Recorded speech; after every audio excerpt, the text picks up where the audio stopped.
लीजिए सुनिए किशोरीलाल गोस्वामी के लिखे उपन्यास खूनी औरत का सात खून का 21वां परिच्छेद। मजिस्ट्रेट मेरी यानी समीर गोस्वामी की आवाज में।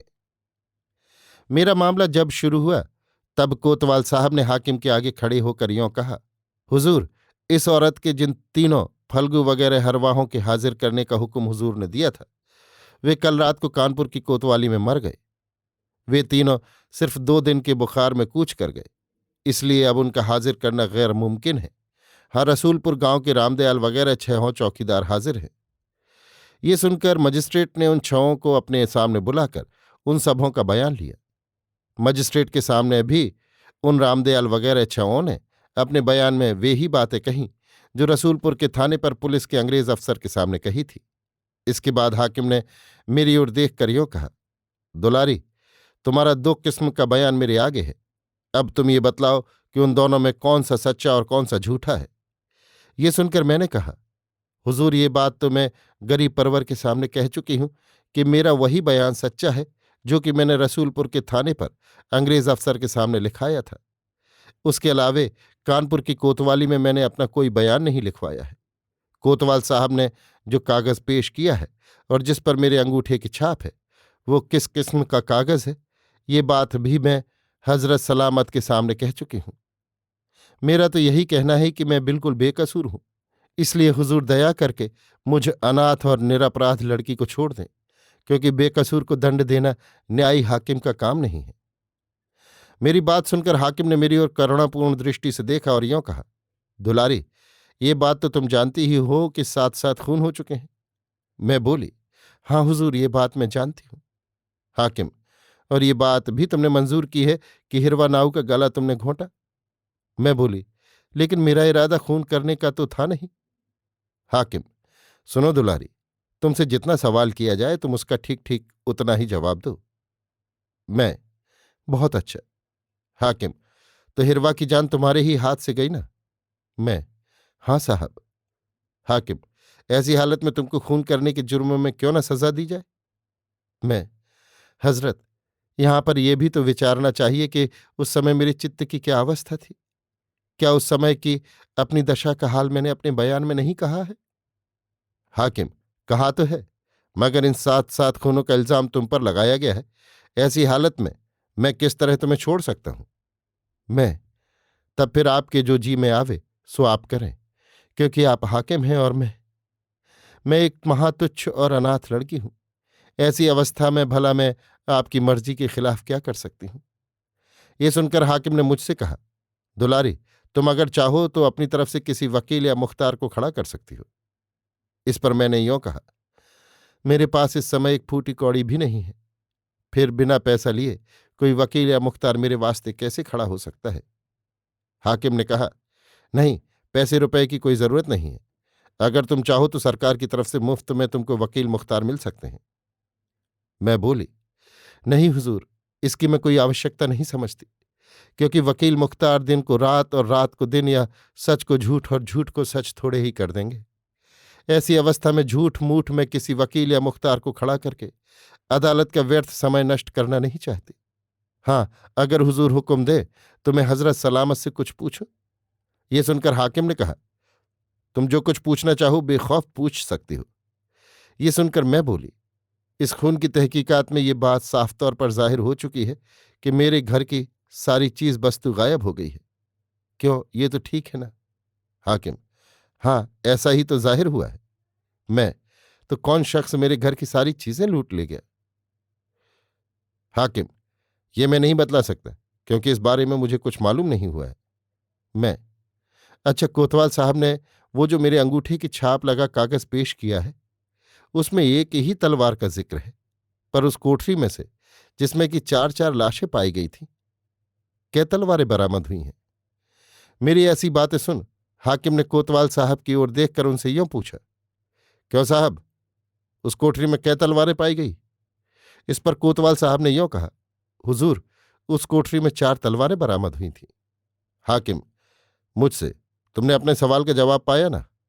इस पर मैंने कहा, अच्छा हुजूर, अब आप ही न्याय कीजिए कि जिस कागज में मेरे अंगूठे की छाप लग रही है वो कैसे सच्चा समझा जा सकता है, क्योंकि उस अंगूठे की छाप वाले पर्चे में तो सिर्फ एक तलवार का जिक्र है, मगर उस खून वाली कोठरी में से 4 तलवारों का पाया जाना हुजूर के सामने अभी कोतवाल साहब ने मंजूर किया है। क्या इतनी बड़ी भूल, कोतवाल साहब की भूल का फायदा मैं नहीं उठा सकती? ये सुनकर मजिस्ट्रेट साहब ने कोतवाल साहब की ओर देखा, जिस पर उन्होंने यों कहा कि हुजूर, मैं एक पुराना कारगुजार मुलाजिम हूं और इस लड़की के साथ मेरी कोई दुश्मनी नहीं है। फिर भला मैं इसे नाहक फंसाने की नीयत से कोई बेजा कार्रवाई क्यों करूंगा?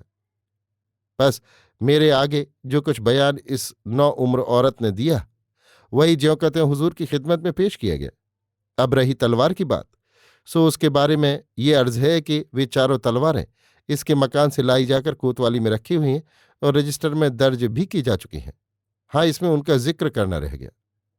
कोतवाल के चुप होते ही मैंने हाकिम की ओर देख कर यूं कहा, लेकिन ये गलती जरूर हुई है कि उन चारों तलवारों का जिक्र इजहारों की मिसल में दर्ज होना रह गया, जिसका फायदा मुझे होना चाहिए। मेरी इस बात को सुन और कुछ देर तक चुप रहकर हाकिम ने मुझसे यूं कहा, खैर, तुमको और क्या कहना है? मैंने कहा, हुजूर, जरा इस बात पर गौर तो किया जाए कि जिन कालू वगैरह हथियार बंद लुटेरों ने मेरा सारा घर लूट लिया, उन्हें भला मैं अकेली क्यों कर मार सकती थी?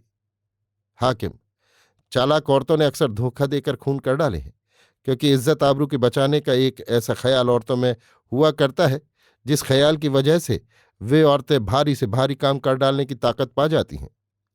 ये सुनकर मैं बोली, अच्छा, इस बात पर तो ध्यान दिया जाए कि अपने घर में हुए उन 5-5 खूनों की इत्तला करने के वास्ते मैं खुद रसूलपुर के थाने पर गई थी।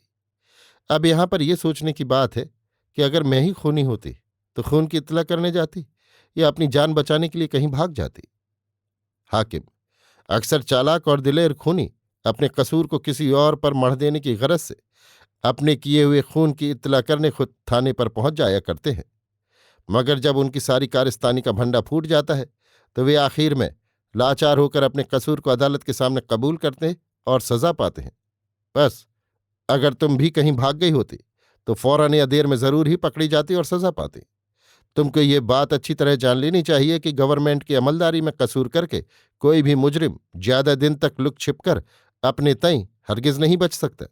बस एक ना एक दिन वो जरूर ही पकड़ा जाता है और सजा पा जाता है। ये सुनकर फिर मैंने ये पूछा, अच्छा, ये तो बतलाया जाए कि रसूलपुर के चौकीदारों ने अपने बयान में ये कहा है कि मेरी यानी मुझ दुलारी की बैलगाड़ी पर सवार होकर अब्दुल्ला थानेदार हींगन चौकीदार के साथ मेरे गांव की ओर गया था। क्यों, ये तो ठीक है ना? हाकिम, हाँ, ये सही है। मैं, तो फिर मेरी वो गाड़ी या बैलों की जोड़ी क्या हुई? हाकिम, ये मुझे नहीं मालूम। मैंने कहा, पर गवाहों की गवाही से ये बात साबित हो गई है कि अब्दुल्ला दौलतपुर गांव में इक्के पर चढ़ा हुआ पहुंचा था और वहां से रसूलपुर गांव में जब वो रात को वापस आया था तब भी वो इक्के ही पर सवार होकर आया था। क्यों, ये भी ठीक है ना? हाकिम, हाँ, ये भी सही है। मैं, तो इससे ये बात साफ तौर पर जाहिर हो सकती है कि मेरी गाड़ी और बैलों की जोड़ी अब्दुल्ला ने ही कहीं रास्ते में टरका दी होगी। हाकिम, ये मैं नहीं कह सकता। मैंने फिर कहा, हुजूर, एक बात और भी है, और वो ये है कि रसूलपुर के चौकीदारों ने अपने बयान में ये कहा है कि जब थानेदार लौट आए और खाना पीना खाकर शराब पीने लगे तब उन्होंने हम 6 चौकीदारों को ये हुक्म दिया कि अब तुम सब अपनी कोठरी में जाकर आराम करो, क्योंकि अब मैं उस कैदी औरत का इजहार लूंगा और उससे उन खूनों को कबूल कराऊंगा। इससे मुमकिन है कि वो औरत खूब शोरगुल मचावे, मगर तुम लोग उसकी चीख चिल्लाहट सुनकर यहां मत आना और अपनी कोठरी में ही रहना। यहां मेरे पास सिर्फ ईंगन रहेगा। क्यों हुजूर, ऐसा ही इजहार है ना? इस पर हाकिम ने कहा, हाँ, ये सही है। मैं बोली, तो क्यों हुजूर, उस थानेदार की उन बातों से क्या उसकी बुरी नीयत का पता नहीं लग सकता? हाकिम, शायद। मैंने कहा, मैं तो यही समझती हूं कि उस थानेदार ने मेरी गाड़ी और बैलों की जोड़ी को भी गायब किया और मेरा धर्म भी बिगाड़ना चाहा। हाकिम, अच्छा, फिर? तब मैंने हाथ जोड़कर यों पूछा, हुजूर, यद्यपि अब्दुल्ला और हींगन को मैंने खुद कभी नहीं मारा है, वरन मैंने तो खून खराबा करने से हींगन को भी रोका था, जैसा कि मैं अपने बयान में कह आई हूं। लेकिन थोड़ी देर के लिए अगर ये मान भी लिया जाए कि अपने धर्म बचाने के लिए मैंने उन दोनों बदकारों को मारा या मरवा डाला, तो इसमें क्या बुरा किया? क्योंकि स्त्रियों के पास सतीत्व से बढ़कर कोई धन नहीं है, और फिर ये धन भी ऐसा विचित्र है कि यदि एक बेर ये लुट जाए तो जीते जी फिर कभी नहीं मिल सकता। बस गया सो गया। ऐसी हालत में अपने अनमोल सतीत्व धर्म की रक्षा के लिए स्त्रियां ना जाने क्या कर डालती हैं। मेरी इन लंबी चौड़ी बातों को सुनकर हाकिम ने कहा, अब ये बात तुम जज साहब के आगे कहना। भला इतने ऐंच पैंच के साथ तुमने खून करना मंजूर तो किया। खैर, तुम्हें अब दौरे सुपुर्द करता हूं। वहां पर जज साहब के आगे जो कुछ तुमको उज्र करना हो सो करना, क्योंकि मैं तुमको बेकसूर छोड़ देने की ताकत नहीं रखता। ये सुन और घबरा कर मैंने कहा, अरे धर्मावतार, भला मैंने खून करने की बात कब सकारी? अजी साहब, मैं तो वहां से भी नहीं भागी थी, और उन दोनों के कट मरने पर भाग जाने के मौके को हाथ में आया हुआ समझकर भी मैं वहां से नहीं भागी थी, और खुद उन चौकीदारों के पास जाकर मैंने उन दोनों के कट मरने की बात कही थी। हाकिम ने कहा, अब मैं कुछ सुनना नहीं चाहता। इस पर मैंने खूब जोर से चिल्लाकर कहा, मत सुनो, तुम मुझे अनाथ निरपराधनी की बात मत सुनो। पर जो हमारे तुम्हारे बल्कि सारे जहान के घट घट में छिपा हुआ बड़ा हाकिम है, वो जरूर बेकसूर की पुकार सुनेगा। पर इस बात का जवाब दिए बिना ही हाकिम ने मुझे वहां से हटाने का हुक्म दिया, और कई सिपाही मुझे अपने घेरे में करके वहां से चलते बने। कचहरी के बाहर जब मैं निकली तो मेरे कानों में दो आदमियों की कही हुई ये बातें पहुंची। एक ने कहा, वाहरी औरत, इसने क्या ही माकूल बहस की है। अगर ये पढ़ी लिखी होती तो अच्छे अच्छे वकीलों के कान काटती। इस पर दूसरे ने कहा, तो खैर मनाओ कि तुम्हारे कान कटने से बच गए। ये सब बातें मेरे कानों को सुनाई तो दी, पर मैंने आंखें घुमाकर ये न देखा कि वे बातें किन दो शख्सों में हुई थी। निदान मैं फिर जेल खाने पहुंचाई गई, और कई दिनों तक वहीं पड़ी पड़ी अपने खोटे नसीबे को कोसती रही।